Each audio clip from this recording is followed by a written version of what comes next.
Ada dua kitab besar yang jadi pegangan fi ilmil hadis di hadis, yaitu Bukhari Muslim. Saya alhamdulillah tadi pagi ngaji Bukhari, sekarang saya mau ngaji Sahih Muslim tentang Mi'raj. Dari sekian cerita Mi'raj yang mungkin jarang disebutkan adalah riwayat di Sahih Muslim. Di kitab saya halaman 83 saya baca, di antaranya dijelaskan falamma alawna sama ad-dunya.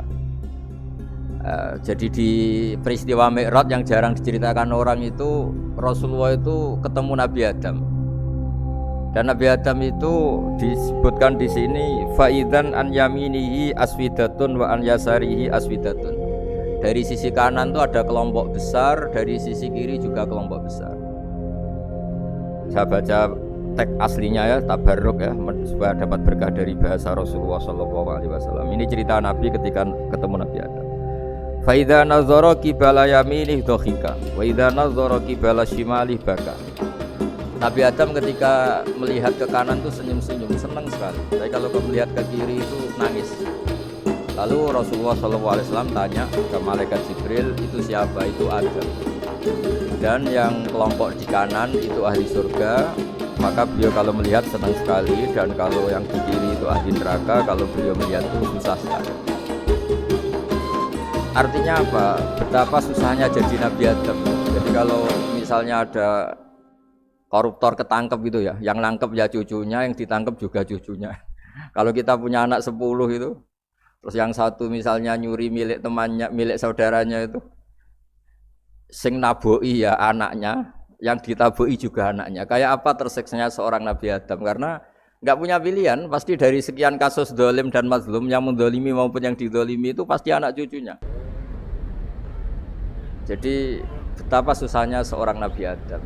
Jadi termasuk kearifan kita sebagai manusia itu belajar dari takdir yang kita hadapi, yaitu keterbatasan kita sebagai manusia.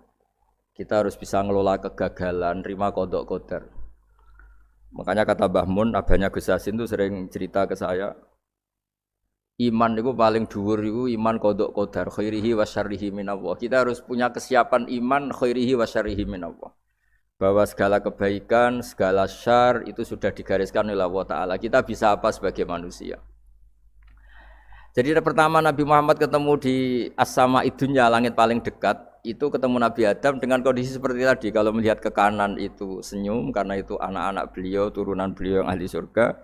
Kalau melihat ke kiri itu nangis, karena itu cucu beliau yang ditakdir tidak jadi orang baik. Artinya kalau ada peristiwa sosial apa saja, yang satu zalim, yang satu mazlum, atau yang satu benar, yang satu salah, atau sama-sama benar tapi salah paham, itu semua adalah cucu Nabi Adam alaihis salam, dan itu membuat beliau kadang-kadang dohika, kadang-kadang senyum, kadang-kadang baka, kadang-kadang nangis. Jadi itu yang menjadikan tambahnya arifnya Rasulullah SAW. Saya teruskan. Qultu ya Jibril man hadha? Qal hadha Adam wa hadhil aswida an yamini wa an shimali nasamu bani. Fa ahlul yamin ahlul jannah wal aswida allati an shimali ahlun nar. Fa idza nazara qibala yamini dhahika wa idza nazara qibala shimalihi baka. Itu seperti misalnya kita punya anak 5, yang satu sukses jadi profesor doktor atau jadi orang alim, yang satu sekolah saja agak naik, misalnya sudah agak naik, entekno dunya itu nghabiskan harta itu kan. Tapi barokahnya itu mungkin kita mau jadi sombong enggak jadi itu, karena punya anak yang enggak sukses. Mungkin barokahnya punya anak enggak sukses itu meredam keangkuhan kita, terus kita menjadi orang yang sopan dengan tetangga, dengan orang lain, karena dipaksa punya hal-hal yang seperti itu. Jadi semua yang ditakdir Allah, kalau kita ridha itu pasti baik. Karena ya kata yang ngarang kitab hikam itu, orang tawadhu itu kalau dinasihati pakai teks saja tidak cukup.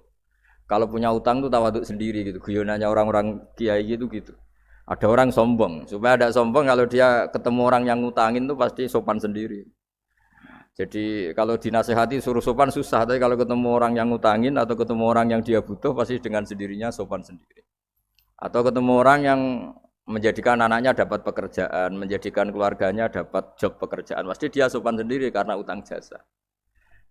Nah kalau kita pasti sopan sama orang yang ngutangi kita, yang menolong kita, apalagi dengan Allah Ta'ala yang semua yang kita pakai pasti dari Allah Ta'ala. Dengan demikian sudah keharusan kita sangat-sangat sopan pada Allah Ta'ala. Yang implementasinya dengan sujud dan dengan sholat. Itu juga yang dibawa dari hasil Mi'raj. Ini saya baca teksnya ya, saya tadi jam 9 baca Bukhari di Kudus sama beberapa habaib, Alhamdulillah. Sekarang saya teruskan dengan Sahih Muslim. Termasuk kitab 6 yang paling dipakai ahli sunnah itu Al-Kutubus Sittah, yang paling pokok itu adalah Bukhari Muslim. Terus kemudian naik-naik terus ketemu Marartu bi Musa alaihi salam. Ini nabinya Bani Israel. Saya kemudian ketemu dengan Nabi Musa alaihi salam. Nabi Musa itu nabinya Bani Israel. Jadi orang Bani Israel itu bawaannya itu protes. Protes itu komplain. Ketika makomnya beliau dilewati Rasulullah SAW, kelas beliau sebagai nabi, beliau nangis. Ketika nangis ditanya, "Ma yubkika, kenapa engkau nangis ya Musa?" Terus ini saya baca supaya seperti teksnya. Kata Nabi Musa, "Rabbi hadza ghulamun ba'astahu ba'di, yadkhulu min ummatihi al-jannata aktsaru mimma yadkhulu min ummati." Ini lelaki atau nabi junior, nabi yang datangnya setelah saya, mestinya senior saya. Tapi nabi ini sukses, umatnya lebih banyak masuk surga ketimbang saya. Ini yang bikin saya nangis. Jadi pikirannya Nabi Musa kalau beliau senior, beliau lebih dulu ya umatnya lebih banyak masuk surga. Ternyata enggak, masih banyak umatnya Rasulullah SAW. Dan ini gaya beliau yang suka protes itu berkah karena protesnya orang soleh. Saya ulang lagi, apa-apa kalau dilakukan orang soleh itu pasti barokah. Ketika Rasulullah dapat perintah 50 sholat, itu Nabi Ibrahim pertama yang dilewati karena di langit paling atas dibanding nabi-nabi yang lain. Itu Nabi Ibrahim diam karena beliau tidak punya tradisi protes. Semua nabi diam karena Allah memerintahkan pasti sudah bagus lah, sudah diukur kekuatan hambanya. Tapi ketika Nabi Musa, beliau orang pertama komplain. Dapat apa kamu ya Muhammad? Dapat 100 sholat, dapat 50 sholat. Apa komentar Nabi Musa? Umat saya lebih gagah-gagah, lebih keren-keren. Pernah saya uji itu tidak ada yang mampu, apalagi umat kamu. Maka kamu mintalah keringanan. Fas'alhu takhfif, kamu harus minta keringanan. Masyhur itu riwayat itu. Kemudian Nabi minta keringanan sama Allah dipotong hanya 5. 5 masih 45, dipotong lagi 5 masih 40 sampai 9 kali pemotongan. Akhirnya jadi 5 sholat. Itu satu menjadi pelajaran bahwa hubungan dengan Allah Ta'ala itu tidak perlu malu. Karena Allah itu suka kalau dimintain. Mestinya kan dipotong 5, minta lagi sungkan. Dipotong lagi 5, minta lagi sungkan. Tapi ternyata berkali-kali. Bahkan ketika sudah 5 itu Nabi Musa masih bilang, ya Muhammad minta lagi keringanan. Jadi kalau itu dikabulkan itu jadi tidak ada sholat. Itu kalau 5 masih minta. Nah, sampai Rasulullah itu tanya ke Jibril, ya Jibril bagaimana dengan gaya komplainnya Nabi Musa? Hiddah itu sering komplain. Jawabnya malaikat Jibril, ya roh hiddah, Allah tahu betul tentang komplainnya Musa dan Allah senang. Ya karena bawaan beliau begitu. Ini penting saya utarakan bahwa dalam Islam itu orang yang lemah lembut, yang samahah, Allahun halim kayak Nabi Ibrahim itu juga Allah suka. Yang suka komplain tapi demi hak bukan demi konflik. Saya ulang lagi, demi hak bukan demi konflik juga Allah suka. Itu kita menjadi dapat sholat yang hanya 5 itu barokahnya komplainnya Nabi Musa. Karena kita yang lemah ini diukur dengan umat beliau yang kuat. Ternyata umat beliau tidak kuat. Barokahnya tidak kuat itu dipakai tolak ukur apalagi umatmu ya Muhammad. Kemudian itu yang menjadikan Nabi sebagai orang yang sangat tawadhu karena yang merintahkan itu senior. Meskipun kita tahu Nabi Muhammad itu Sayyidul Awwalin wal Akhirin, tapi secara lahir, secara jusmani beliau lahir paling belakang dan secara lahir juga beliau Nabi paling terakhir. Jadi secara hukum adab beliau harus sopan. Tentu sopan itu jadi panutan kita. Meskipun kita tahu hakikat beliau adalah Sayyidul Awwalin wal Akhirin secara hakikat. Nanti kita bicara lebih jauh tentang jusmani dan ruhani. Nah akhirnya keturutan sampai 5 sholat yang kita lakukan sekarang itu barokahnya komplainnya Nabi Musa. Banyak di cerita-cerita kitab hadis Ketika Nabi Musa ngaji sama Nabi Khidir, itu komplainnya Nabi Musa menjadi fikih yang luar biasa, kata kitab Ibnu Hajar Al-Asqalani Fathul Bari. Ketika beliau ngaji sama Nabi Khidir, kemudian Nabi Khidir itu dipinjemin perahu sama masyarakat. Sudah dipinjemin karena beliau majanan ya, dikasih gratis. Tapi di tengah-tengah perjalanan perahunya itu dilubangi. Nabi Musa komplain, akhirat tahal itu khriqo ahla, masa kamu lubangin padahal kamu naik, nanti gimana, kamu sudah pinjem, nggak bayar, masih ngerusak lagi, itu apa-apaan. Nabi Khidir ya rileks saja, ilmu kamu belum cukup untuk menganalisis ini. Begitu juga ada 3 peristiwa yang Nabi Musa itu selalu komplain. Apa yang dikatakan Ibnu Hajar Al-Asqalani itu kitab yang sangat bagus sekali. Justru dengan protes itu Nabi Musa punya kelas di atas Nabi Khidir. Karena orang enggak boleh sukut alal mungkar. Karena secara fikih orang itu tidak boleh mendiamkan sesuatu yang buruk. Kita tahu dalam aturan fikih, di antara kewajiban kita adalah ingkarul mungkar. Mengingkari sesuatu yang memang harus diingkari. Ya meskipun tentu tidak dengan sikap destruktif yang merusak dan apa. Tapi yang enggak baik tentu kita ingkari. Perilaku Nabi Khidir yang melubangi perahu yang tidak miliknya, padahal yang punya perahu sudah menonton, itu perilaku yang enggak baik. Sehingga Nabi Musa protes. Justru protesnya Nabi Musa ini menjadikan beliau selalu di kelas fikih terbaik, yaitu ingkarul mungkar, mengingkari barang yang harus diingkari. Tapi tentu Nabi Khidir juga enggak salah, karena beliau punya perhitungan, di depan nanti itu ada begal-begal, ada kekuatan yang enggak baik, yang selalu akan membegal perahu-perahu yang kondisinya sempurna. Nabi Khidir punya perhitungan, kalau ibarat mobil ini spionnya enggak dipecah, enggak diambil, itu termasuk mobil bagus, pasti digarong. Tapi gara-gara spionnya dipecah dulu sama Nabi Khidir, terus depannya dilumuri apa supaya enggak menarik, ini selamat. Jadi perhitungannya Nabi Khidir, wa kana wara'uhum maliku ya'khudhu kulla safinatin ghusba. Di beberapa tafsir diartikan safinah ay sholihah, karena di depannya nanti akan ketemu orang-orang yang dolim yang selalu ngambil perahu-perahu yang bagus. Caranya gimana supaya perahu itu gak diambil? Ya karena mereka hanya ngambil yang bagus, ya dirusak dulu supaya gak bagus. Kalau ya gak bagus nanti lolos dari garong tadi, dari pengambilan secara dolim tadi. Jadi Nabi Khidir gak salah karena ada visi seperti itu. Nabi Musa protes juga agak salah karena memang tugasnya fikih itu ingkarul mungkar, mengingkari barang yang memang enggak benar. Nah, di sini seperti yang dikatakan Gus Yassin, kita harus bisa ngelola perbedaan, ngelola beda sudut pandang dan sebagainya. Sehingga kita selalu dapat nikmat Allah Taala wa allafa baina qulubihim, nikmat yang kita asik, kita hidup asik, nyaman.